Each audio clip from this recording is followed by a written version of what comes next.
की सरकार आई जिसका मकसद, मुझे कोई झिझक नहीं है कहने में, जिसका मकसद सेवा करना है ही नहीं, झगड़ा करना। Lashes out at Aam Aadmi Party over ordinance.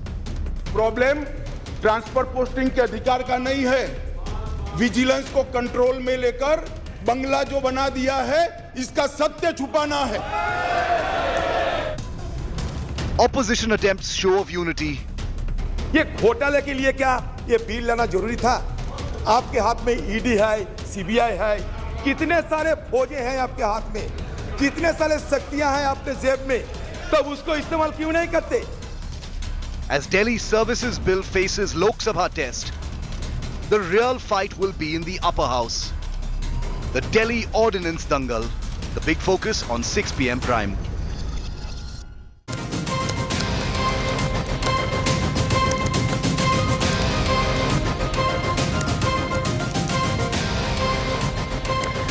Good evening. You're watching 6 p.m. Prime here on India Today. I'm Akshita and Nandagopal, and yes, this evening we're going to be getting you all the highlights coming in from Parliament. Yes, the big talking point was really the Delhi Services Bill. You had Home Minister Amit Shah leading the fight for the central government. A slew of opposition leaders who are backing the Aam Aadmi Party also spoke. We'll get you all of those highlights. AAP MP Raghav Chadha will also be joining me in just a few moments from now. First, as always, the headlines. Undeniable proof of Haryana villains with India Today. Exact moment when new riots unravelled, caught on camera. Cops, Yatra participants seen taking cover. Mega India Today impact after India Today exposed online hate in new riots. FIR filed against 3 social media influencers. 20 hate video links traced for fomenting riots.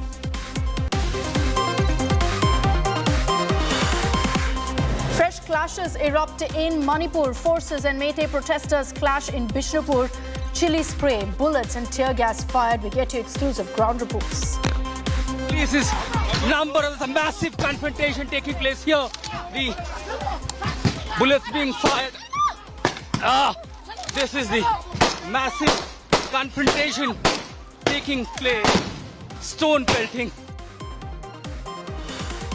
For Hindu side in Gyanvapi case, as Allahabad High Court gives green nod to ASI survey, Muslim side moves Supreme Court to challenge the order.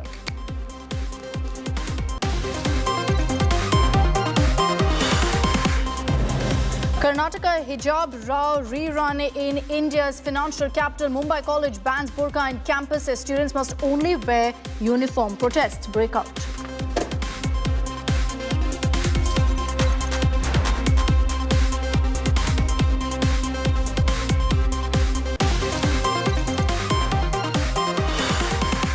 And fresh trouble for BJP MP Brij Bhushan. Green Court orders probe against Brij in illegal sand mining case.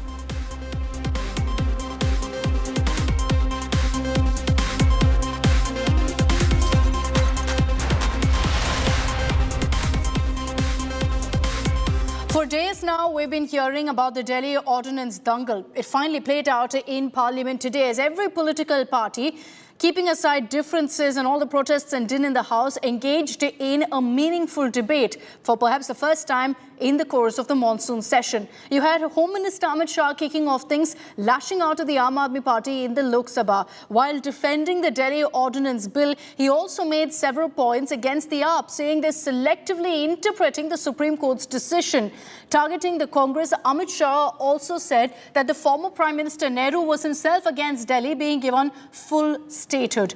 He also, in fact, said that the reason the Aam Aadmi Party is against the Delhi Ordinance Bill is because they want control of the Vigilance Department to ensure the details of Arvind Kejriwal's splurge on his bungalow doesn't come out. The Aam Aadmi Party, meanwhile, has lashed out at parties like the BJD, YSRCP, because remember, these two parties who hold a crucial chunk of numbers in the Rajya Sabha have chosen to support this ordinance, have chosen to back the centre.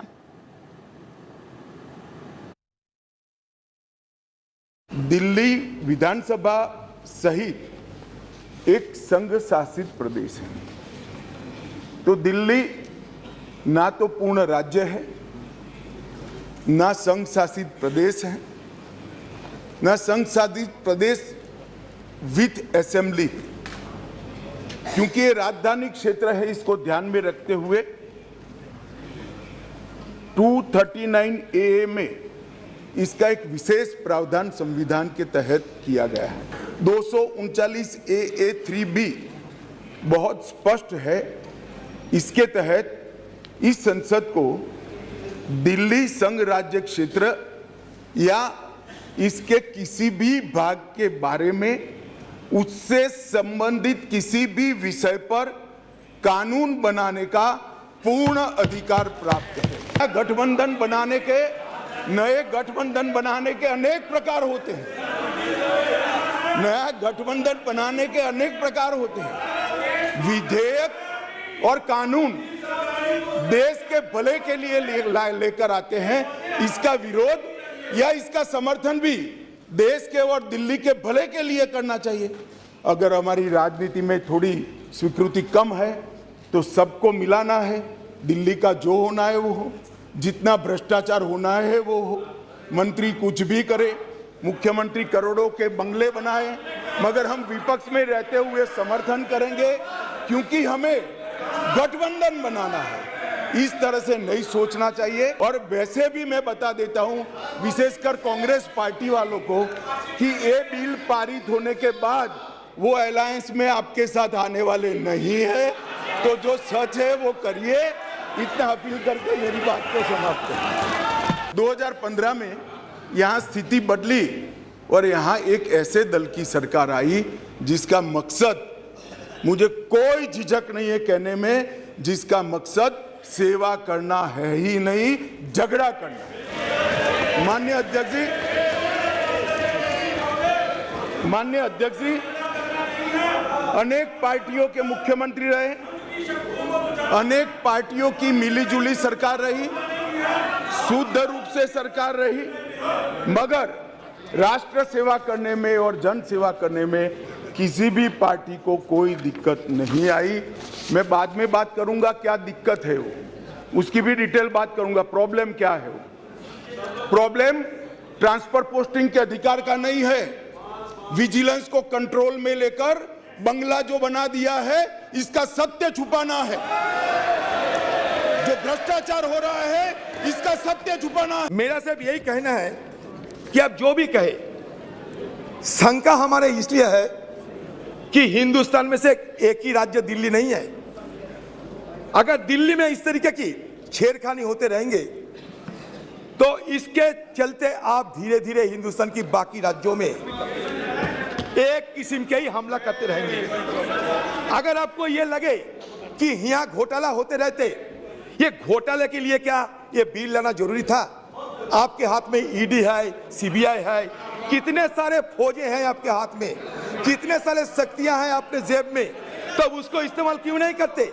ये घोटाला की चलते, घोटाला की विरोध करने के लिए आपको क्या ये बिल लाना जरूरी था? मैं ये सवाल पूछना चाहते हैं। दूसरी सवाल ये है कि देखिए ये अध्यादेश की घोषणा लोकतांत्रिक और न्यायिक विचार विमर्श का दरकिनार करने का एक स्पष्ट प्रयास है।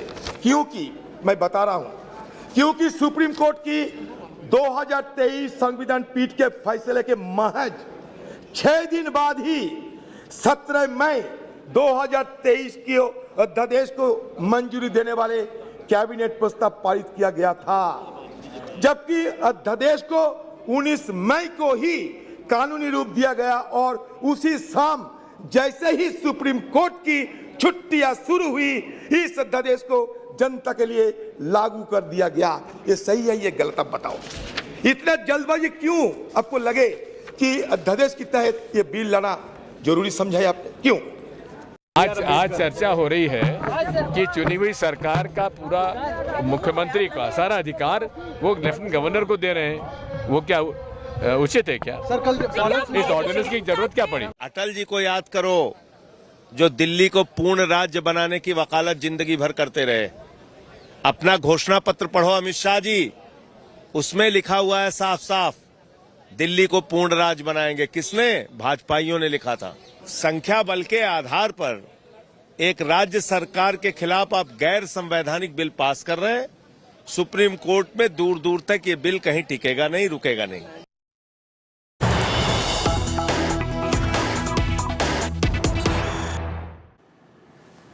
Let's get you the first reaction coming in from Delhi Chief Minister Arvind Kejriwal to Home Minister Amit Shah. Kejriwal has reiterated that in the Aam Aadmi Party's view, the services bill enslaves Delhiites, enslaves Delhi residents. He's also said that the India alliance will never allow this bill to pass. Kejriwal has also accused Amit Shah of dithering from the main issue, saying he's resorting to putting the focus on other issues to take the keen eye of Delhiites away from what's really happening right now in Parliament on the Delhi Services Bill itself. First reaction that's coming in from Arvind Kejriwal. Let's take this across to Moshmi Singh for more details.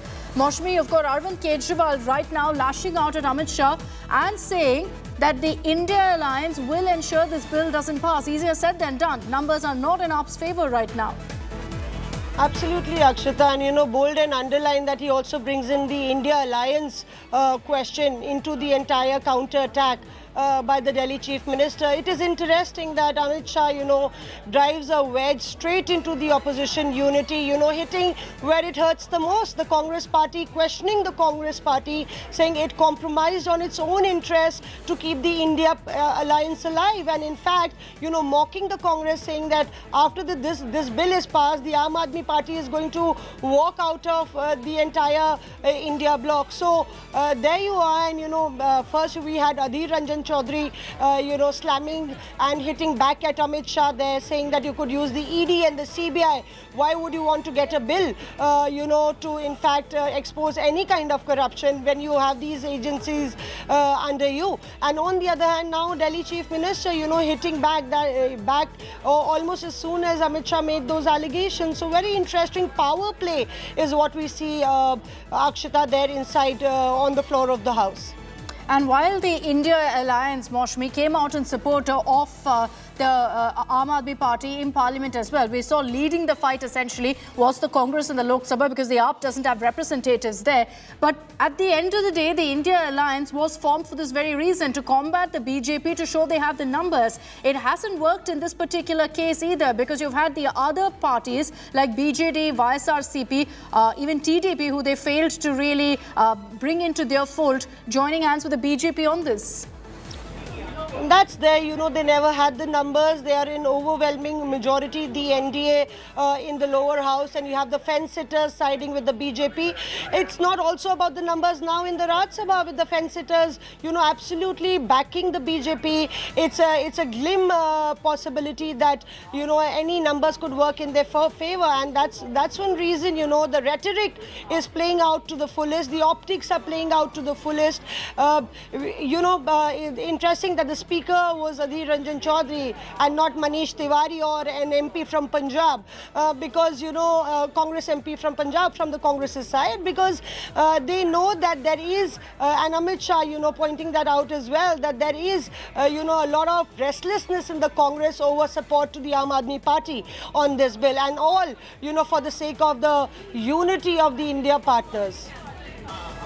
Very true. And at this point, you've got Arvind Kejriwal now reacting to Home Minister Amit Shah's speech there. But no reaction, interestingly, from Kejriwal, Moshmi, to the point that Home Minister Shah made about the AAP wanting control of the Vigilance Department because they wanted to hide the funding of the Chief Minister's bungalow. Absolutely no reaction, but he actually played out the greater common good cause, that this would hold Delhi to ransom. It was about the right to rule for the people of Delhi, by the people of Delhi, of the people of Delhi. So he highlighted the cause of Delhi more than, answering those corruption charges in that tweet, Akshita.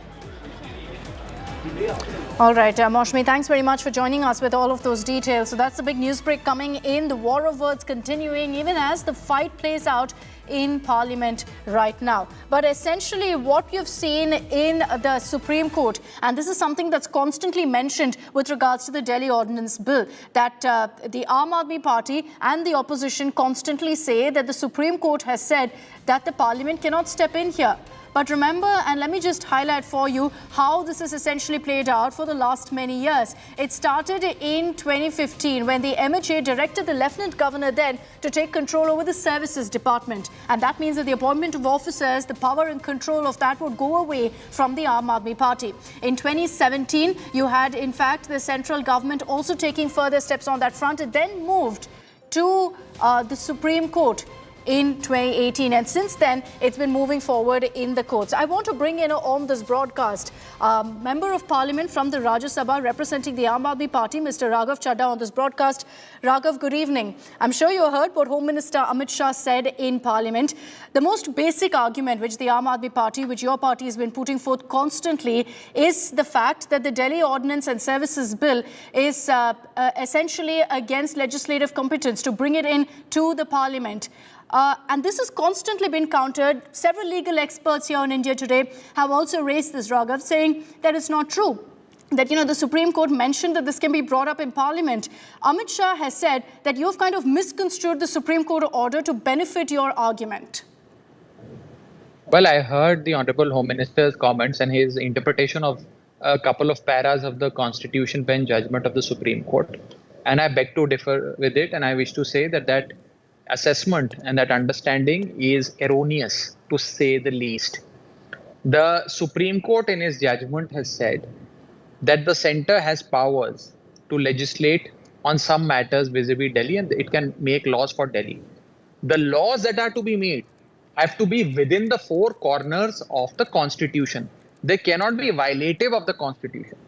Just how centre may have powers to make a law vis-a-vis Delhi, but can the centre tomorrow make a law, say, for example, give all powers to the government of Delhi to dictate the foreign policy of India vis-a-vis the United States of America? It can't, because that law, if the centre wishes to enact that law through an ordinance or through a bill, will be violative of the Constitution, because we have a boundary of subjects of administration that has been defined for the Delhi government. Similarly, since they cannot give us a power like the foreign policy, etc., which is beyond the power that the government of Delhi enjoys, they cannot even snatch away a power from us. So they cannot legislate and take away services, that is the transfer posting of bureaucrats, officers, disciplinary proceedings against bureaucrats, etc., from the Delhi government.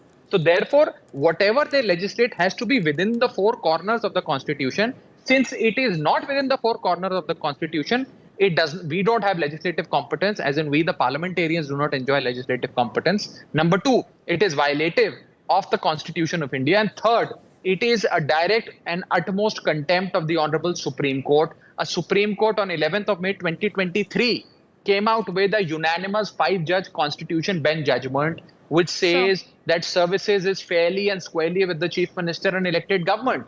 You cannot, after 7 days, come out with an ordinance and take those powers away. And it is a direct challenge of the Supreme Court and challenging the majesty of the Supreme Court.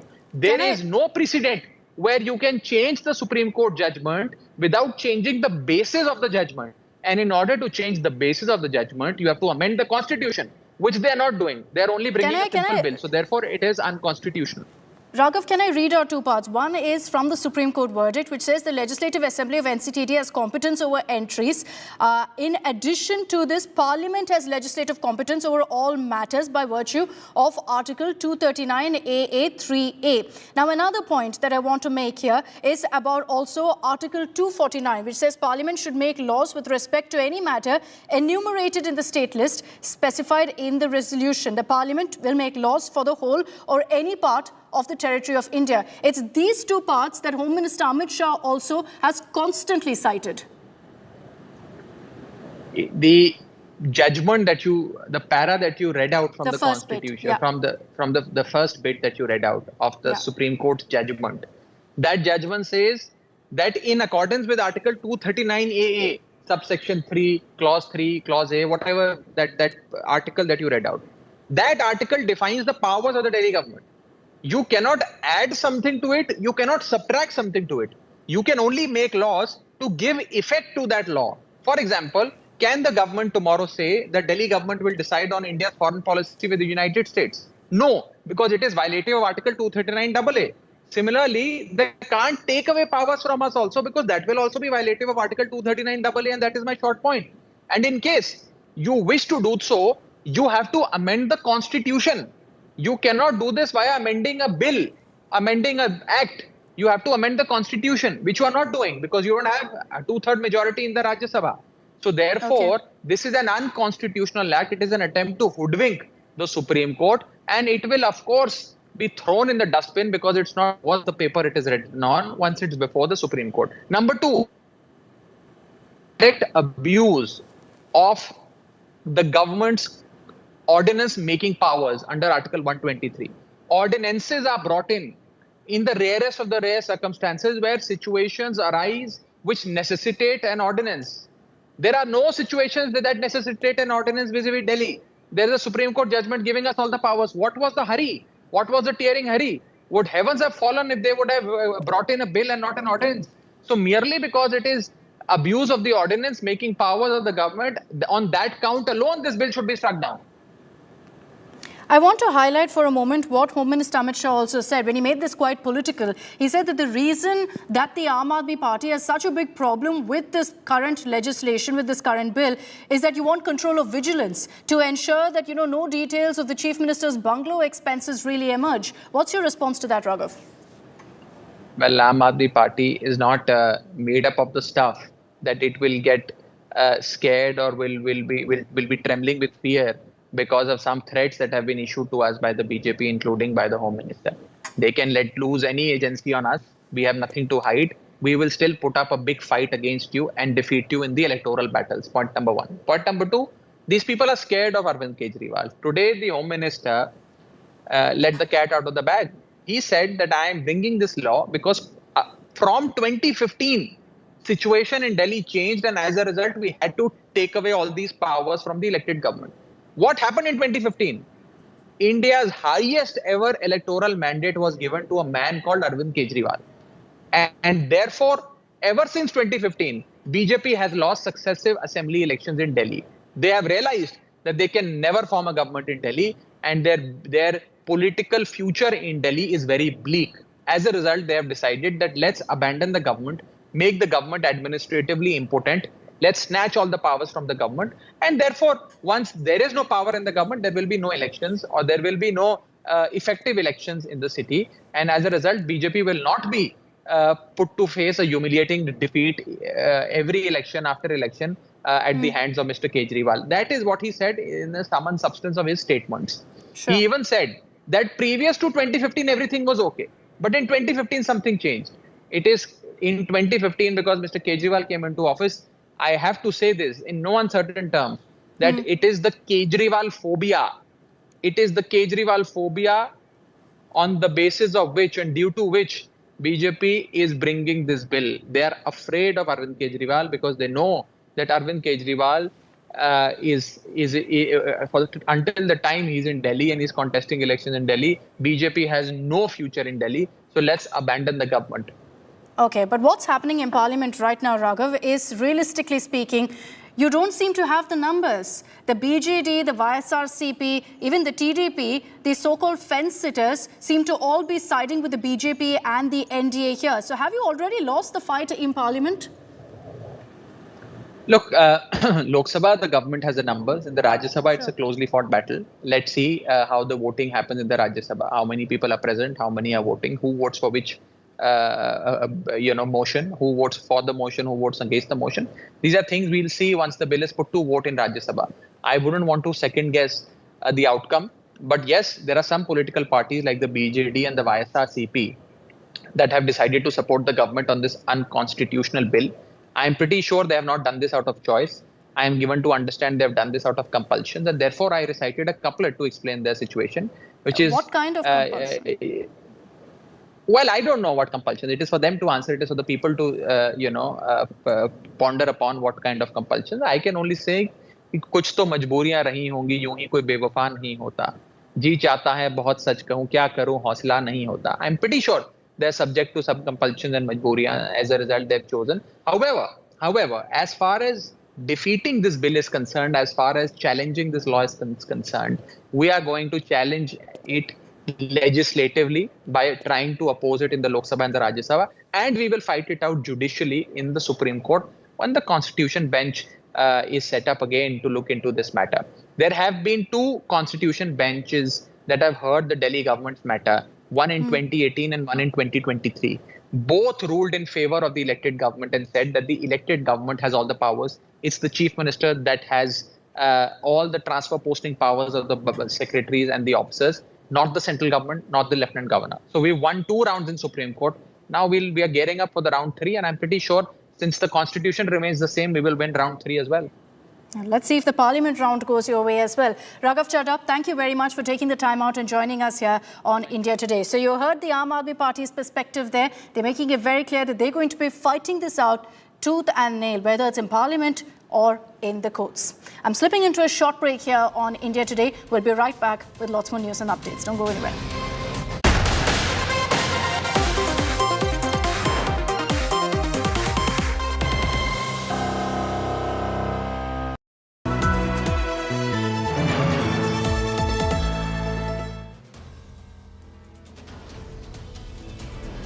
In politics, everyone has an opinion, but I have the data. Whose stock is rising? Whose graph is falling? Track India's political stock exchange. Unmatched, unmissable data analytics. The only show on News TV where numbers do the talking. India's most credible poll tracker. The Political Stock Exchange with Rahul Kamal, only on India Today.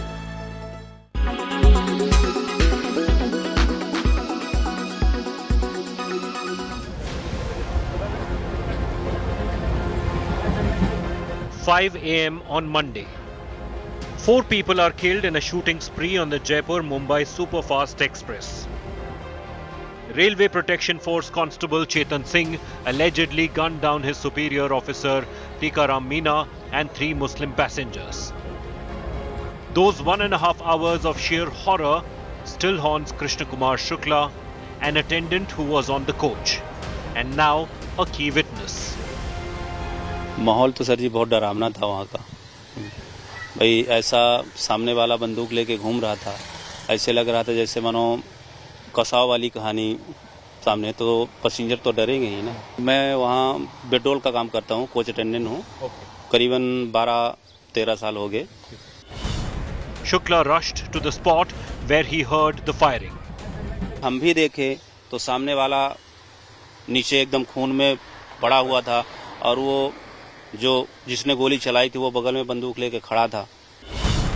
The train attendant says he got nightmares even now. हम तो इधर जो police वाले साहब मरे थे खाली उन्हीं को जान रहे थे, लेकिन बाद में बोरीवली में ये देखने को मिला कि उधर भी एक बॉडी पड़ी हुई है। फिर दोनों बॉडी को बोरीवली में उतारा, फिर इसके बाद पता चला कि स्लीपर में भी 2 हादसा हो गया है। Police officials who are investigating the entire case are not at all buying the claims that Chetan Singh is mentally unfit and therefore he committed this entire crime. There are several allegations by Chetan Singh's advocate and his family members saying that Chetan Singh was mentally unfit. But the police officials who are investigating this case saying that while this crime was committed, Chetan Singh was very much in his consciousness. He did what he wanted to do and he was very well aware about it. Meanwhile, the Railway Protection Force has issued a press note saying the periodical medical examination conducted by the force detected no medical ailment. The RPF says if Chetan Singh was under medication, then he and his family kept it a secret. With Saurav Bhaktania and Mustafa Sheikh, Bureau Report, India Today.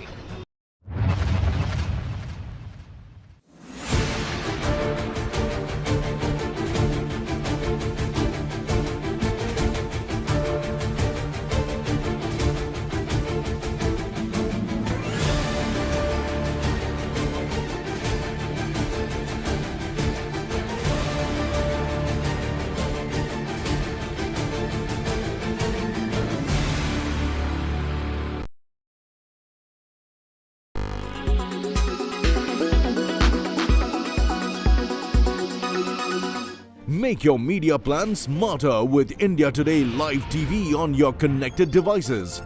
Amplify your brand with 100 million smart internet viewers. To advertise, mail us at sales@aajtak.com.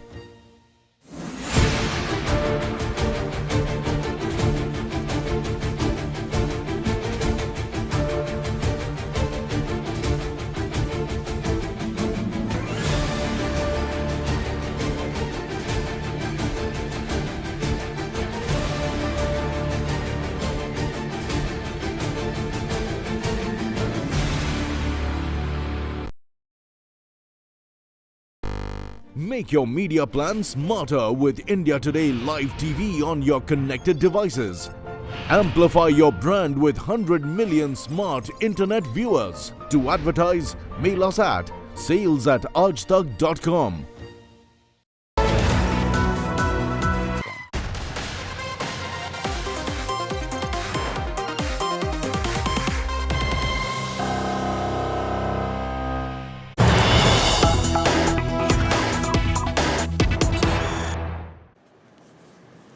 Welcome back. Let's get you details of how the BJP is gearing up for the 2024 battle. Prime Minister Modi almost every single day is meeting with a group of NDA MPs, and yesterday he met with a series of South NDA MPs, pictures of which he also shared of all of them having a South Indian dinner as well.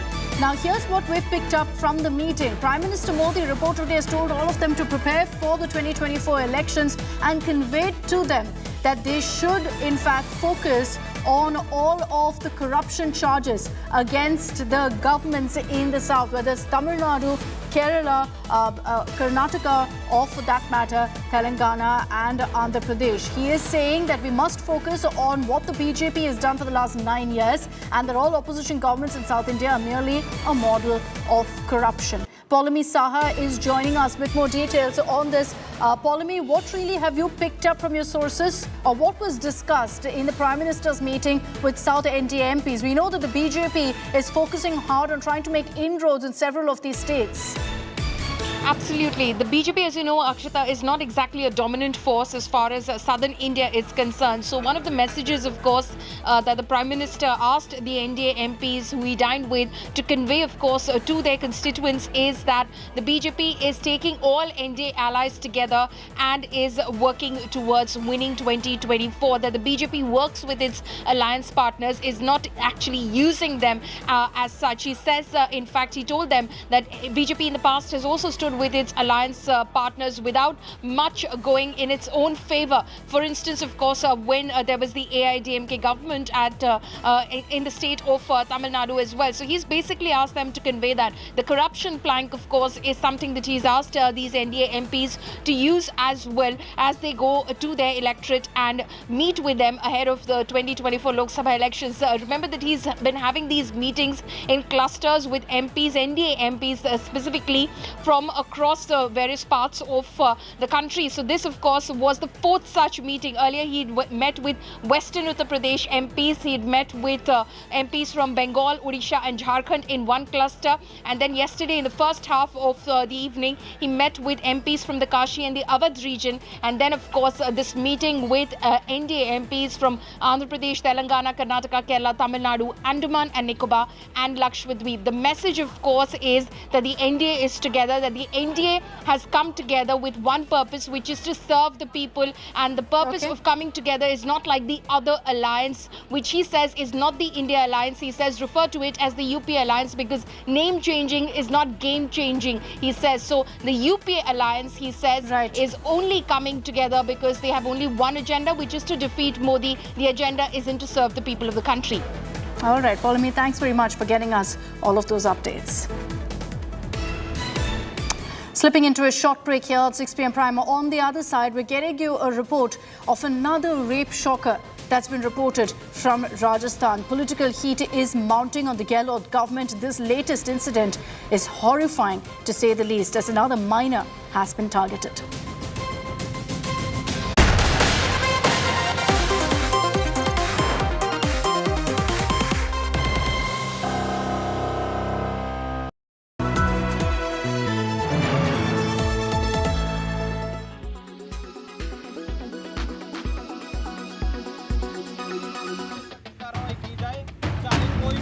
a notorious cow vigilante. Mewat किसी की पनौती नहीं है या किसी की जागीर नहीं है, वो हमारे कृष्ण भगवान की धरती है। जोरों शोरों से गौ माता की सेवा करते थे, हैं और रहेंगे। A Bajrang Dal activist. A history sheeter under investigation in connection with the killing of 2 Muslim men in Haryana's Bhiwani in Feb this year. मैं आपका भाई मोनू मानेसर, बजरंग दल प्रांत गोरक्षा प्रमुख, बजरंग दल हरियाणा से। This is Mohit Yadav, popularly called Monu Manesar, a 30-year-old polytechnic diploma holder who joined the Bajrang Dal while in college. Monu Manesar shot to limelight for his announcement that he would attend the VHP's Braj Mandal procession on Monday. The annual 130-kilometer march planned through Noor, a sensitive Muslim-dominated district in Haryana. Police stopped him from attending the yatra. But an India Today investigation has found rumors about his alleged presence stirred the passions among locals already pent up by the Feb killings and the Gau Rakshak squads. कोई भी दोषी बख्शा ना जाए और उसमें मैं Monu Manesar denied provoking the other side of the communal divide in Noor. कोई उकसाने का कार्य नहीं किया, ना मैं उस यात्रा में गया क्योंकि हमारे अधिकारीगण थे। उस यात्रा में मैं था ही नहीं। हमारे जो डॉक्टर सुरेंद्र जैन जी हैं, जो हमारे विश्व हिंदू परिषद के बड़े अधिकारी हैं, उन पर भी सीधा फायरिंग की गई है। तो उससे बड़ा दुर्भाग्य क्या है? हमारी हिंदू बहन बेटियों पर सीधा फायरिंग, और ये हिंदू समाज बिल्कुल नहीं सहेगा। At the same time, he sought to speak on behalf of the entire Hindu community, claiming it won't tolerate attacks. The last time his name cropped up prominently in national media was in Feb. The police probe found cow vigilantes from Haryana pounced on Junaid and Nasir, suspecting them of being cattle smugglers. The charred bodies of the 2 men from Rajasthan found in a burnt vehicle at Bhiwani. Police named 9 suspects for the savage murder. 3 of them have been arrested, 6 still at large. Monu Manesar's alleged role being probed. Born and raised in Haryana's Manesar, he is father of 2 children. The man is no stranger to police investigations. He is named in 6 cases in Haryana and 1 at Bharatpur in Rajasthan. His vocabulary at public meetings hosted by Hindutva outfits has often blurred the line between free speech and provocation.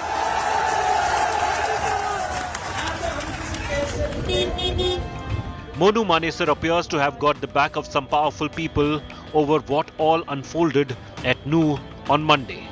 A textbook case, a man with criminal record fostered by the powerful, going berserk online and on the ground, all in the name of Gauraksha and religion.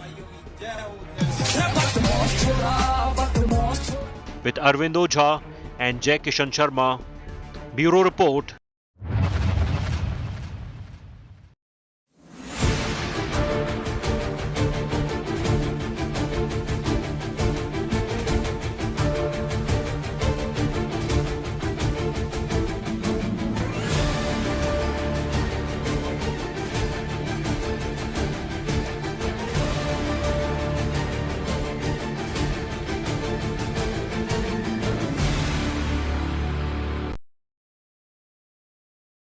Quality today.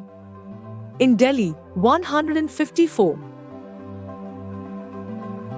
In Mumbai, 78. In Kolkata, 71.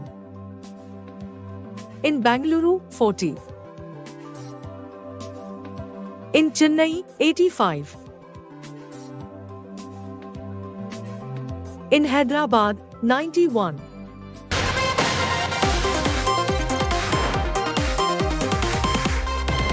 के अंदर ये सत्र जब से शुरू हुआ तब तक 9 बिल पास कर लिए।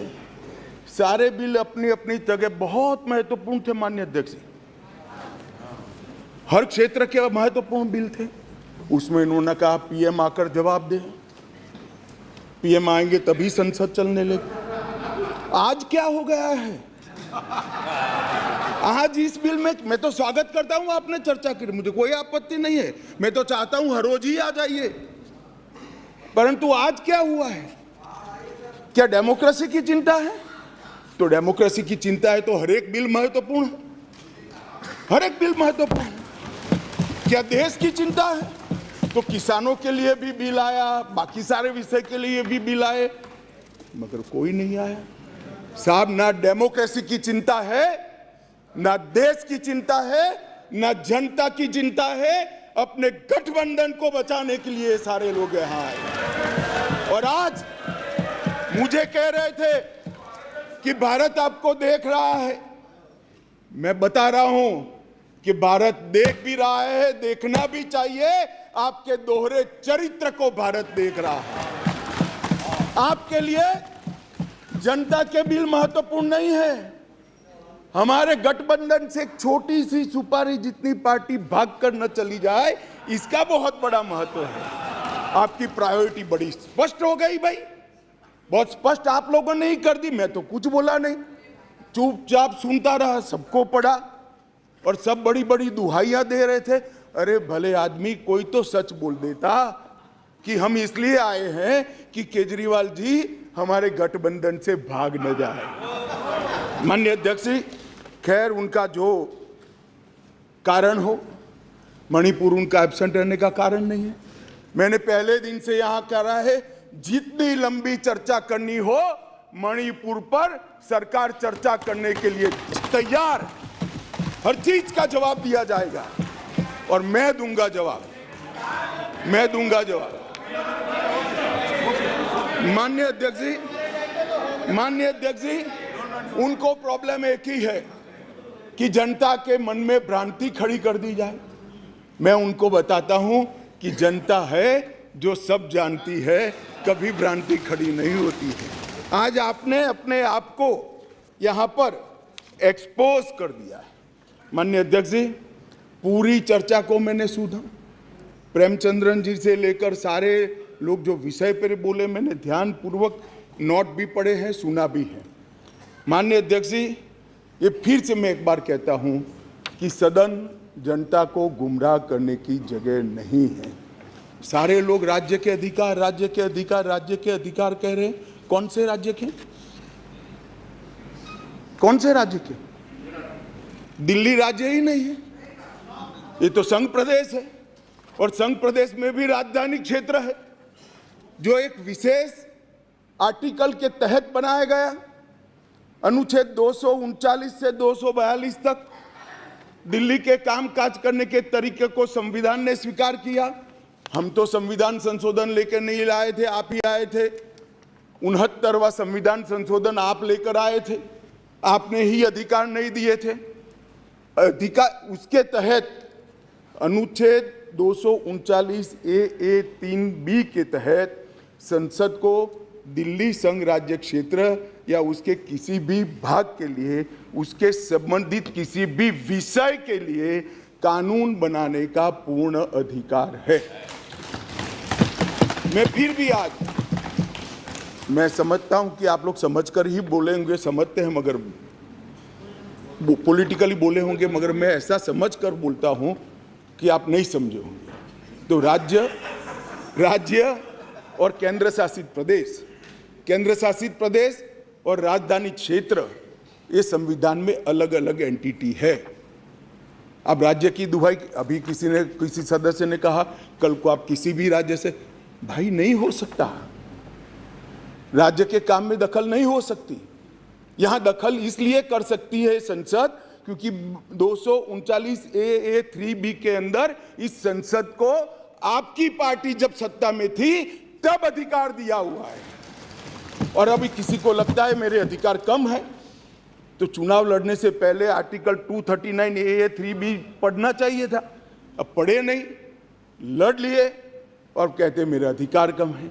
मैं देश की जनता को, दिल्ली की जनता को, सारे विपक्षी दलों को इतना ही कहना चाहता हूं, साहब 1993 में राज्य बना, 93 से 15 तक इसी नियमों के अनुसार उस वक्त भी सर्विस केंद्र सरकार के हाथ में ही थी। सुप्रीम कोर्ट ने एक इंटरप्रिटेशन किया और इंटरप्रिटेशन कर ये भी कहा कि अगर आपको सर्विस हाथ में लेनी है तो कानून बनाना पड़ेगा, जो अभी हम कर रहे हैं। तो 93 से लेकर 2015 तक किसी भी मुख्यमंत्री को कभी भी झगड़ा नहीं हुआ। आप भी आए, हम भी आए, ऊपर हम भी थे, आप भी थे, क्योंकि झगड़ा इसलिए नहीं हुआ कि जो भी आए, मैं तो आपके वखान कर रहा हूं अधीर रंजन जी, समझिए, चाहे कांग्रेस हो या बीजेपी, जो भी आए उनका मकसद दिल्ली की जनता की सेवा करना था। अगर सेवा करनी है तो झगड़ा करने की जरूरत नहीं, मगर अधिकार चाहिए तो झगड़ा करने, और झगड़ा करने का स्वभाव ही हो तो क्या कर सकते हैं। हम तो रिसीविंग एंड पर है, भाई झगड़ लो, अब क्या कर सकते हो। आप दिल्ली की जनता ने आपको चुना है, आप झगड़ा करना चाहते हो। और रूल्स बनाने के पावर के बारे में किसी सदस्य ने कहा, मैं इतना ही कहना चाहता हूं कि रूल्स बनाने के अधिकार, जो एक्ट बनाने का जिसके पास अधिकार है उसी के पास रूल्स बनाने के अधिकार रहते हैं। एक्ट बनाने का अधिकार भारत सरकार को है, तो एक्ट के रूल बनाने का अधिकार भी, ये बेसिक समझ का विषय है। कैबिनेट नोट का सवाल किया, इसमें भी आप इसको गलत भ्रांति खड़ी कर रहे हो। आप ध्यान से पढ़ लीजिएगा, कैबिनेट नोट आज भी कोई भी राज्य हो, आप लोग की कई राज्यों में सरकार है, वहाँ कैबिनेट नोट कैबिनेट सचिव की साइन से ही कैबिनेट में जाती है। फाइल पर मंत्री की अप्रूवल होती है। यहाँ पर क्या होता था, जब घपले घोटाले वाली कैबिनेट नोट हो, सचिव के पास जाती ही नहीं थी, मुख्य सचिव के पास जाती ही नहीं थी। मंत्री के सिग्नेचर से पहली बार मैंने इतने लंबे सार्वजनिक जीवन में, माननीय अध्यक्ष जी, कोई कैबिनेट नोट गई है ऐसा सुना है। मंत्री के सिग्नेचर से कभी नहीं जाती, इसलिए रूल्स बनाने पड़े हैं भाई। रूल्स इसलिए बनाने पड़े हैं कि रूल्स के हिसाब से नहीं चलता था, रूल्स के हिसाब से चले, उसके लिए ये रूल्स बनाने पड़े हैं। माननीय अध्यक्ष जी, मैं फिर से एक बार दिल्ली का इतिहास जरूर बताना चाहूँगा। माननीय अध्यक्ष जी, 1953 में फजल अली कमीशन का गठन हुआ। उसने अपना प्रतिवेदन 1955 में दिया। उसके पहले पट्टाभी सीतारामैया की कमेटी बनी। उसके बाद 56 में संविधान संशोधन कर यूनियन टेरिटरी की अवधारणा आई। इसके साथ साथ दिल्ली म्यूनिसिपल कॉरपोरेशन एक्ट 57 नगर नियम अधिनियम लागू कर दिया गया। और 87 में जब सरकार या कमेटी बनी, उसके बाद दिल्ली को राज्य देने का निर्णय किया गया। 249A के तहत इसका विस्तृत वर्णन दिया हुआ है और 69वें संविधान संशोधन के द्वारा इसको लिया गया है। मैं एक जो रिपोर्ट है इसका कोट भी पढ़ना चाहता हूँ। पहले मैंने जवाहरलाल नेहरू जी को पढ़ा, आम्बेडकर जी को पढ़ा। श्री रिंकू जी आम्बेडकर जी को कह रहे थे कि आम्बेडकर की भावना के खिलाफ काम कर रहे हो। रिंकू जी, हम तो आम्बेडकर जी की भावनाओं के अनुसार काम कर रहे हैं। आम्बेडकर जी ने कहा था कि केंद्र के तहत रहना चाहिए। और माननीय अध्यक्ष जी, बालकृष्ण रिपोर्ट में साफ शब्दों में कहा, मैं कोट अनकोट कहता हूं, दिल्ली की कार्यप्रणाली और सेवा प्रणाली, कार्यप्रणाली और सेवा प्रणाली केंद्र सरकार के अधीन होनी चाहिए। संविधान में संशोधन के दौरान तत्कालीन गृह मंत्री ने भी अपने वक्तव्य में ये बात को, रिपोर्ट को कोट किया और उन्होंने कहा कि बालकृष्ण समिति ने पूरे विश्व की राजधानियों की कार्यप्रणाली और सेवा प्रणालियों का अध्ययन करके ये प्रस्तुत किया है, जिसका हम पालन कर रहे हैं। और उस वक्त गृह मंत्री कांग्रेस के थे। तो आपको ये मालूम होना चाहिए कि आप जब एक उंगली हमारे सामने करते हो तो 3 उंगली आपके सामने होती है। और मैं तो कहता हूं उस वक्त उचित ही किया था, और आज हम जो कर रहे हैं वो ही उचित ही कर रहे हैं। इसलिए आप, जैसा मैंने कहा कि आप गठबंधन को बढ़ाना चाहते हो, आपके मन में ऐसी कल्पना है कि गठबंधन बड़ा करेंगे तो शायद मोदी जी के खिलाफ चुनाव जीत जाएंगे। भाई, और 2-3 लोगों को ढूंढ लाओ, जितने हो सके इतना इकट्ठा कर लो, अगले प्रधानमंत्री नरेंद्र मोदी जी ही बनने वाले हैं। परंतु कम से कम इसके लिए 130 करोड़ की जनता के सामने इतने एक्सपोज न हो। हर बिल आता है, नहीं मणिपुर पर चर्चा, मैं मणिपुर पर चर्चा करने के लिए आता हूं, नहीं मणिपुर पर चर्चा नहीं, हम विरोध करेंगे, यहां आ जाएंगे, मेरे सामने बोर्ड लेकर खड़े हो जाएंगे। ठीक है भाई, करो। मगर जैसे ही गठबंधन टूटने वाला बिल आया, मणिपुर भी याद नहीं आया, डेमोक्रेसी भी याद नहीं आई, दंगे भी याद नहीं आए, सब इकट्ठा होकर देखो सामने बैठे, सारे इकट्ठा। और 130 करोड़ की जनता को बताते हैं हमें मणिपुर की चिंता नहीं है, हमें चुनाव की चिंता है, हमें डेमोक्रेसी की चिंता नहीं है, हमें चुनाव की चिंता है, हमारी पार्टी के कोई सिद्धांत नहीं है, केवल और केवल राजनीति में, चुनाव जीतने के लिए राजनीति में है। और बताइए भैया, आप बाहर जाकर मीडिया को, अगर ये नहीं है तो सारे बिल में क्यों एब्सेंट रहे? सारे बिल महत्वपूर्ण नहीं है क्या? सारे बिल महत्वपूर्ण है, आपको रहना चाहिए था। मगर ये बिल इसलिए महत्वपूर्ण है कि ये बिल आपके गठबंधन को क्षति करता है। और मैं एक बात आगे कह देता हूं कि ये बिल पास होने के बाद वैसे भी आपका गठबंधन टूट जाने वाला है, केजरीवाल जी आपको बाय बाय कर देंगे। माननीय अध्यक्ष जी, एक बात आई कि भाई अध्यादेश क्यों लेकर आए।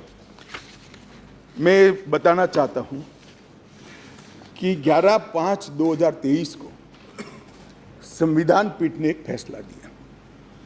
अब संविधान पीठ के फैसले को कोई ध्यान से पढ़ेगा तो वो फैसला कहता है, इन अ वे संविधान पीठ ने 2 जजों की खंडपीठ का, बेंच का गाइडेंस किया है। फाइनल निर्णय 2 जज की बेंच ने करना है। वो अभी डेट लगी भी नहीं है, मैटर लगी भी नहीं है। 11/5/23 को जजमेंट आया और 11/5/23 को ही दिल्ली सरकार के सेवा विभाग ने, मंत्री ने एक परिपत्र घोषित कर दी अपने सिग्नेचर से। फिर से मैं कहता हूं, परिपत्र सचिव करते हैं, यहां मंत्री करते हैं। आज 5:30 बजे तक पात्र अधिकारियों की सूची के साथ जो इस पद तैनात किए जा सके, सचिव सेवाएं की तैनाती, मतलब सर्विस जो देखते हैं वो सचिव की तैनाती के लिए नोट प्रस्तुत किया जाए। अभी तो सुप्रीम कोर्ट ने निर्णय करना बाकी, इन प्रिंसिपल निर्णय किया है, इसके पर 2 जजों की बेंच ने निर्णय करना है, इसको घोषित करना है, आप अमल करने कर दी। सोशल मीडिया में घोषणा कर दी कि सेवा विभाग के सचिव श्री आशीष माधेराव मोरे का ट्रांसफर कर दिया गया है। ध्यान देने की बात है कि जो मैं कह रहा हूं वो फिर से पढ़ रहा हूं, 11/5/23 के निर्णय के पैरा 165 में न्यायालय की नियमित बेंच को इस मामले का निपटारा करने का आदेश दिया गया था, जो अभी बैठी ही नहीं थी। शाम को ही इन्होंने तो इम्प्लीमेंटेशन चालू कर दिया। इसके बाद सतर्कता विभाग, विजिलेंस मंत्री जी ने सभी सहायक निर्देशकों को आदेश दे दिया कि विशेष सचिव सतर्कता, विजिलेंस कमिश्नर को, के सचिव है विजिलेंस के, उसको रिपोर्ट न कर दिया, रिपोर्ट मत करिए। क्यों? अभी जजमेंट नहीं आया। क्यों? क्योंकि अब कारण कहता हूं, इसलिए न करना का किया जाए, इसके बहुत सारे कारण हैं, मैं बताता हूं। मित्रों,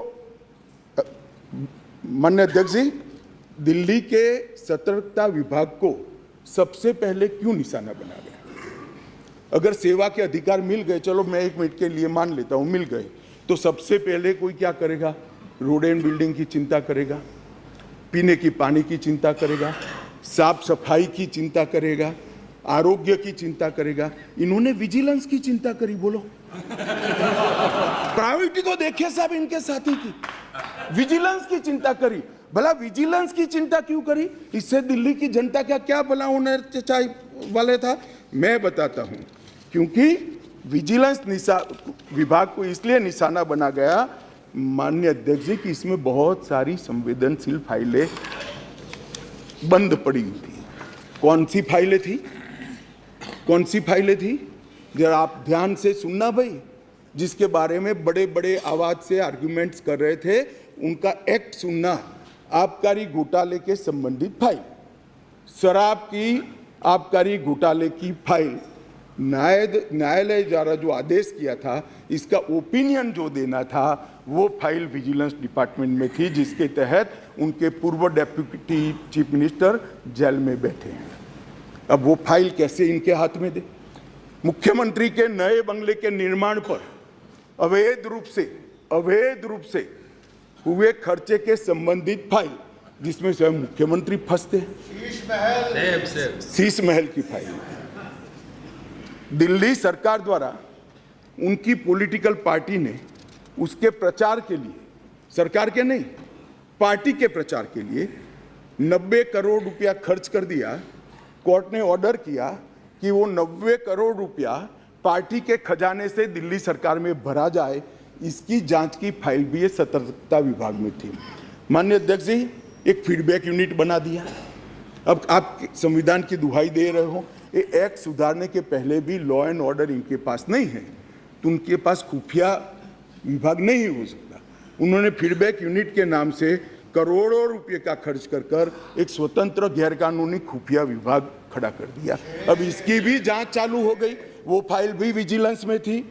BSES जो बिजली सप्लाई करने वाली कंपनी है और BYPL कंपनियों का 21,000 करोड़ का बकाया था, फिर भी एक इंडस्ट्री को और रुपया दे दिया। उनको 21,000 करोड़ लेना है, वो साइड में रहा और दूसरा पेमेंट कर दिया। इसका भी विजिलेंस में इंक्वायरी चल रहा है। अब ये सारी फाइलों के लिए माननीय अध्यक्ष जी सतर्कता विभाग को निशाना बना दिया। और ये हमारे दल, मैं तो नहीं मानते सारे दल इसका समर्थन करते होंगे ऐसे काम के, मगर गठबंधन की एक मजबूरी है, इसलिए सारे दल ये सतर्कता विभाग के साथ आज आप पार्टी के साथ जुड़ गए। माननीय अध्यक्ष जी, एक कहा कि भाई सत्र बुलाने का। माननीय अध्यक्ष जी, सभी दलों की कहीं ना कहीं पार्टियां रही। मैं इनको ये कहना चाहता हूं कि आपने असेंबली, एक भी असेंबली ऐसी दिखी है जिसका सत्र अवसान ही न हो? माननीय अध्यक्ष जी, सत्र आहूत होता है, आप सत्र अवसान यहाँ करते हो, राष्ट्रपति महोदया साइन करती हो, सत्र का अवसान होता है, नए सत्र का फिर से आहूत किया जाए। एक असेंबली देश में ऐसी है दिल्ली संघ राज्य क्षेत्र की, जिसका सत्र अवसान ही नहीं होता है, चालू ही रहती है।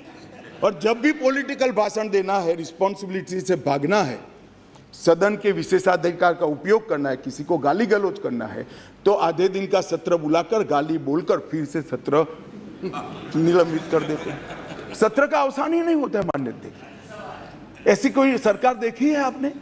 मैं इसलिए कह रहा हूं, इनको बताता हूं आप किसका समर्थन कर रहे हो, किस व्यवस्था का समर्थन कर रहे हो माननीय अध्यक्ष जी। और देश की जनता को ये सब मालूम है। और एक कैबिनेट के अधिकारों की बात कर रहे हैं, असेंबली के अधिकारों की बात कर रहे हैं। 2020 में दिल्ली विधानसभा का एक ही सत्र बुलाया गया, बजट सत्र, जिसमें 5 बैठकें हुई, 2 दिन का, जो मजबूरी है बजट पारित कराना है।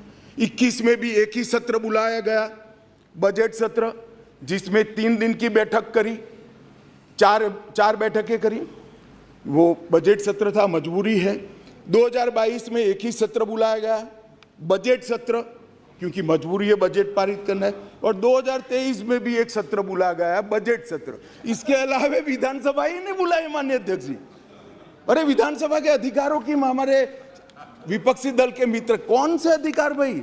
विधानसभा बुलानी है नहीं है, ओवैसी जी आप मुगालते में हैं, आप मुगालते में है, विधानसभा बुलानी ही नहीं है।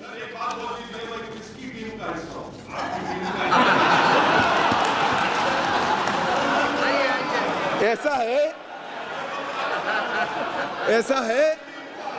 है ओवैसी जी, मैं तो चाहता हूं आप अपनी स्वयं टीम बनाओ। अब वो परेशान है, इसलिए कहता हूं, मैं चाहता हूं आप अपनी स्वयं, आपके मुद्दे सबसे अलग है। माननीय अध्यक्ष जी, मैं अब कैबिनेट बैठक पर आता हूं। 2022 के लिए 2022 में सिर्फ 6 कैबिनेट बैठक बुलाई गई, सिर्फ 6 ही बैठक पूरे साल में। इसमें से 3 बैठक बजट संबंधी थी और एक बैठक एक कंपनी को फायदा करने के लिए बुलाई गई। तो एक्चुअल में देखे तो 2 बैठक बुलाई गई। माननीय अध्यक्ष जी, 2023 में 2 ही बैठक अब तक बुलाई गई है, दोनों बैठक बजट के लिए। अब ये कैबिनेट की बात कर रहे हैं, भैया कैबिनेट बुलाते नहीं है, वही तकलीफ है दिल्ली की जनता को, ये तो बुलाते ही नहीं कैबिनेट। हम तो चाहते हैं कैबिनेट बुलाया जाए। अब किसका समर्थन कर रहे हो? गठबंधन करना चाहिए, सबको जोड़ना चाहिए, हम भी चलाते हैं, मगर ऐसे एक भी बिल में चर्चा नहीं करना और इसमें खड़े हो जाना। माननीय अध्यक्ष जी, शॉपिंग फेस्टिवल आयोजित करने के लिए विज्ञापन के नाम पर करोड़ों रुपया खर्च कर दिए, इसमें भी कोर्ट ने स्ट्रिक्चर किया। केग का रिपोर्ट 2 साल से सदन में नहीं रखते हैं, संवैधानिक प्रोविजन है। आप हमें संविधान सिखाते हो, जरा आपके साथी को सिखा दो कि केग के रिपोर्ट को आप छुपा नहीं सकते हो। 2 साल से साहब केग का रिपोर्ट नहीं छुपाते, सदन के पटल पर नहीं रखते। बोलो क्या ये संवैधानिक प्रावधान है? माननीय अध्यक्ष जी, RRTS, AIIMS, UER, IIT Delhi, इस जैसी संस्थाओं के 13 परमिशन वहाँ लंबित है, नहीं देते हैं। उनको डर है कि ये सब होगा तो मोदी जी बड़े लोकप्रिय हो जाएंगे। मैं इनकी सरकार चलाने का तरीका बताता हूँ माननीय अध्यक्ष जी। 5G टेक्नोलॉजी लाने के लिए 2016 के एक अधिनियम बनाए, देश के सारे राज्यों ने, इवन DMK ने भी इसको एक्सेप्ट कर लिया, परंतु दिल्ली नहीं करता है क्योंकि उनको विकास से कोई सरोकार नहीं है। माननीय अध्यक्ष जी, 2013 से जो सिविल सर्विस बोर्ड की हमने रचना की, इसको लेकर ये आगे गए।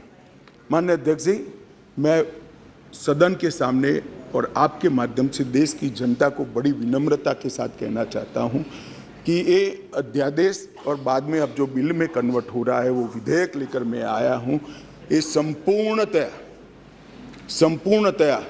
संविधान सम्मत है और केवल दिल्ली की जनता के कल्याण के उद्देश्य से बनाया गया है। हमारा कोई राजनीतिक उद्देश्य इसके लिए नहीं है। माननीय अध्यक्ष जी, मैं एक थोड़ा बात क्लियर कर दिया, उनको लगा 2G बोला, 5G बोला था, 5G बोला। मारन जी पूछ रहे हैं, वहाँ पूछ। माननीय अध्यक्ष जी, एक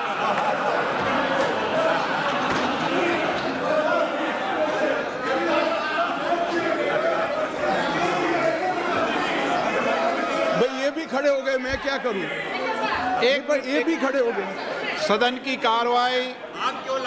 कार्रवाई इस विषय की समाप्ति तक बढ़ाई जाती है। माननीय गृह मंत्री जी, नहीं दिया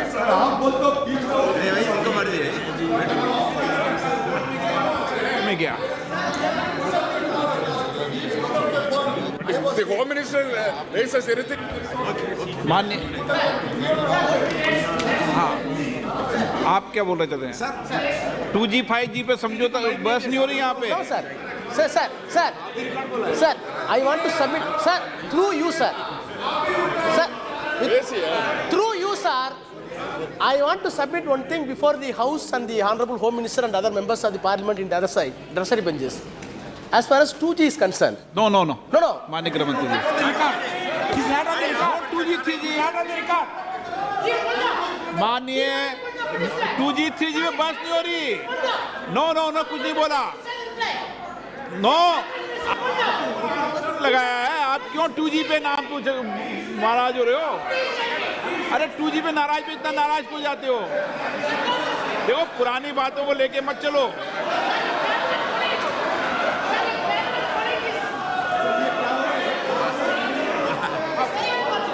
वो 2G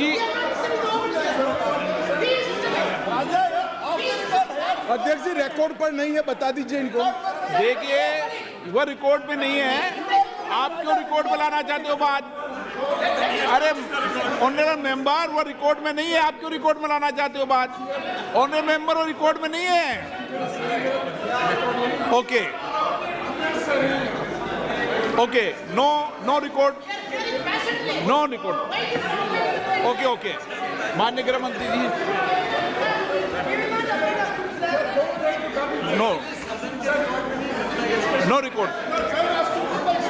नो रिकॉर्ड, मिस्टर बालू, वो रिकॉर्ड में नहीं गया, क्यों रिकॉर्ड में लाना चाहते हो उसको बिना काम में? बिराजिए गृह मंत्री जी। माननीय अध्यक्ष जी, बालू जी, चलो आप कहेंगे जब 2G 3G पे चर्चा करा लेंगे, अभी गृह मंत्री जी की चर्चा करने दो। हाँ जी, मैं करता हूँ बाद में। ओके ओके, बालू जी, रिकॉर्ड पर नहीं है, प्लीज, रिकॉर्ड पर नहीं है, रिकॉर्ड में नहीं है। माननीय अध्यक्ष जी, कुछ सदस्यों ने टिप्पणियां करी है, मैं जरूर जवाब देना चाहता हूँ। मैं तो सीधा साधा भाषण करने आया था नियमों के अनुसार, मगर राजनीतिक टिप्पणियां कर गई तो मुझे जवाब देना पड़ेगा। माननीय अध्यक्ष, राजीव रंजन जी ने कहा कि लोकलाज होनी चाहिए, लोकलाज होनी चाहिए। राजीव रंजन जी, लोकलाज आप तो मत ही बोलिए, क्योंकि जिस चारा घोटाले को लेकर बिहार की जनता के सामने गए थे, आज चारा घोटाला करने वालों के साथ आप बैठे और फिर से गठबंधन के लिए। लोकलाज आपके मुंह में अच्छा नहीं लगता। माननीय अध्यक्ष जी, ये जो गठबंधन बना है यूपीए का, ये यूपीए का गठबंधन नहीं है, ये सत्ता के स्वार्थ के लिए बना है। बंगाल में माननीय अध्यक्ष जी, कम्युनिस्ट पार्टी, तृणमूल कांग्रेस और कांग्रेस तीनों लड़ती हैं। हर रोज ममता जी को हमारे अधीर रंजन जी क्वेश्चन करते रहते हैं, मगर बेंगलोर में साथ में बैठेंगे। जेडीयू और आरजेडी, जेडीयू का जन्म ही, माननीय अध्यक्ष जी, जेडीयू का जन्म ही आरजेडी का विरोध करने के लिए हुआ। यूनाइटेड जनता दल तोड़ दिया, वो जेडीयू आज सत्ता प्राप्त करने के लिए गठबंधन में है। जो बाला साहब ठाकरे के सिद्धांतों पर चलते थे, वो आज कांग्रेस के साथ बैठे हैं। माननीय अध्यक्ष जी, केरल में, माननीय अध्यक्ष जी, केरल में कम्युनिस्ट, कांग्रेस और एलडीएफ और यूडीएफ दोनों आमने सामने थे। माननीय अध्यक्ष जी, सत्ता के कारण दोनों इकट्ठा आए हैं। सुरेश जी, केरल की जनता इस बार पूछेगी। माननीय अध्यक्ष जी, माननीय अध्यक्ष जी, मैंने दयानिधि मारन जी को सुना, बहुत पेशन के साथ संविधान की दुहाई दे रहे थे। मारन साहब, आपको संविधान की चिंता नहीं है, एन मन एन मक्कल से आप डरे हुए हो। हमारी जो यात्रा शुरू हुई है, इसने डर खड़ा किया है। माननीय अध्यक्ष जी, शशि थरूर जी ने कहा, माननीय अध्यक्ष जी, शशि थरूर जी ने कहा कि कांग्रेस की सरकार होती या आपकी सरकार होती तो ऐसा करते। भाई, कांग्रेस की सरकार और हमारी सरकार दोनों दिल्ली में रहा था, मगर हमने ऐसा किया ही नहीं था, तो ऐसा करने का सवाल ही पैदा नहीं होता था। बहुत अच्छे तरीके से चलता था, कोई झगड़ा नहीं था। माननीय अध्यक्ष जी, मैं अंत में इतना ही कहना चाहता हूं, अभी भी समय है, वोटिंग बाकी है, यही समय है, सही समय है। विचार बदलिए, जनता देख रही है, जनता सब कुछ जानती है कि 9 बिलों में उपस्थित न रहने वाला समूचा विपक्ष आज गठबंधन बजाने के लिए अखाड़े में उतर गया। माननीय अध्यक्ष जी, ये सदन के अंदर निहित स्वार्थ नीतिक उद्देश्यों के कारण ना भाषण देने चाहिए, ना वोटिंग करनी चाहिए। सदन के अंदर वोटिंग 130 करोड़ की जनता के भले के लिए करनी चाहिए। मैं अंत में फिर से अपील करता हूं कि अभी भी जनता देख रही है, यही समय है मन बदलने का। एक बार मन बदल दीजिए तो शायद जनता यूपीए के पाप माफ भी कर दे। अध्यक्ष जी, सभी का बहुत बहुत धन्यवाद।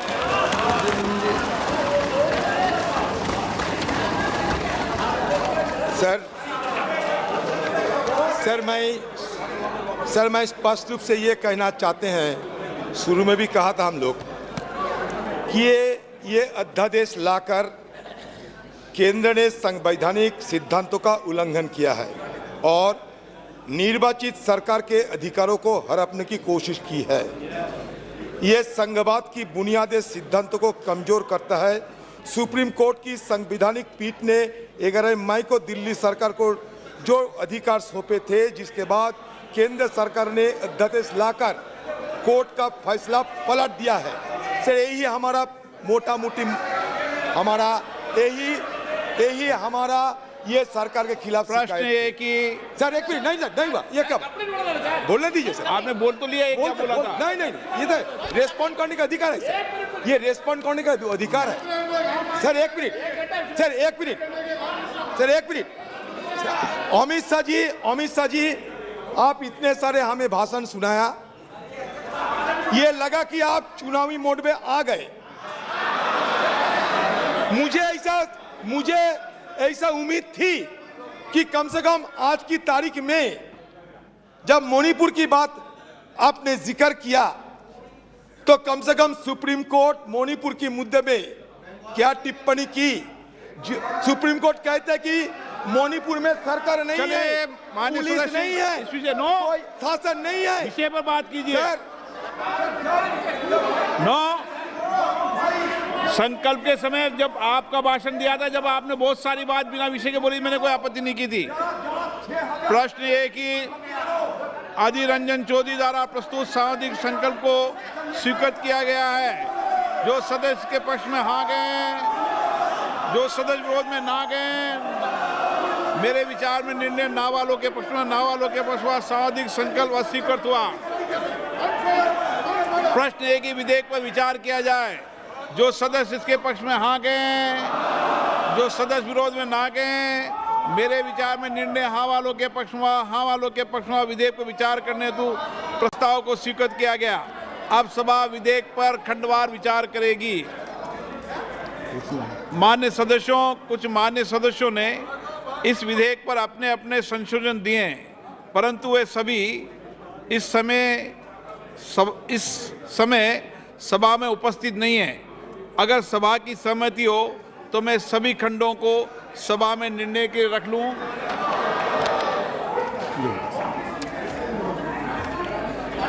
प्रश्न है कि खंड 2 से 6 विधेयक का अंग बने। जो सदस्य इसके पक्ष में हाँ गए, जो सदस्य विरोध में ना गए, मेरे विचार में निर्णय हाँ वालों पक्ष में, हाँ वालों के पक्ष में,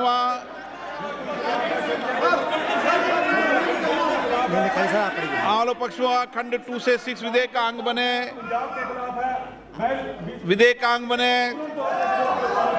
प्रश्न है कि खंड 1 अधिनियम सूत्र विधेयक का पूरा नाम विधेयक का अंग बने। जो सदस्य के पक्ष में आ गए, जो सदस्य विरोध में ना गए, मेरे विचार में निर्णय हाँ वालों के पक्ष में, हाँ वालों के पक्ष में खंड 1 अधिनियम सूत्र विधेयक का पूरा नाम विधेयक का अंग बने। मंत्री जी अब प्रस्ताव करें कि विधेयक को पारित किया जाए। महोदय, मैं प्रस्ताव करता हूं कि विधेयक को पारित किया जाए। प्रश्न ये कि विधेयक को पारित किया जाए। जो सदस्य इसके पक्ष में हाँ गए, जो सदस्य विरोध में ना गए, मेरे विचार में निर्णय हाँ वालों के पक्ष में, हाँ वालों पक्ष में प्रस्ताव स्वीकृत, विधेयक पारित हुआ। आप इनके सदस्य के संबंध में प्रस्ताव रख रहे थे ना? ये जो आम आदमी पार्टी के श्री रिंकू थे, इन्होंने कागज फेंक के वेल में आके कागज फाड़ के फेंका है, आसन के सामने डाला है। सर, इनको सस्पेंड कर देना चाहिए। आप प्रस्ताव करो ना। प्रस्ताव करता हूँ। मैं प्रस्ताव करता हूँ कि पूरा सत्र के लिए, remaining part of the session के लिए, माननीय सदस्य सुशील कुमार रिंकू, जिसका व्यवहार माननीय नए चुने निर्वाचित सदस्य थे और मैंने प्रयास किया कि वह सदन की गरिमा को बनाए रखें, लेकिन उन्होंने सदन की गरिमा नहीं बना के रखी और उसकी मर्यादा को कम करने का प्रयास किया। मैं माननीय सदस्य का नेम करता हूं। माननीय संसदीय कार्य मंत्री जी। सर, रूल 374 में मैं ये रेजोल्यूशन मूव करता हूं कि सुशील कुमार रिंकू जो दुर्व्यवहार किया है वेल में आके कागज फाड़ के फेंका है आसन के ऊपर उनको remaining part of the session के लिए विलंबित किया जाए। प्रश्न है कि माननीय मंत्री द्वारा प्रस्तुत प्रस्ताव को स्वीकृत किया जाए। जो सदस्य इसके पक्ष में हाँ कहें, जो सदस्य इसके विरोध में ना कहें। मेरे विचार में निर्णय हाँ वालों के पक्ष में, हाँ वालों के पक्ष में प्रस्ताव स्वीकृत हुआ। श्री सुशील कुमार रिंकू माननीय सदस्य को सदन के इस सत्र तक लिए बचे सत्र के लिए निलंबित किया जाता है। सभा की कार्रवाई शुक्रवार दिनांक 4 अगस्त 2023 को प्राप्त 11 बजे तक के लिए स्थगित की जाती है।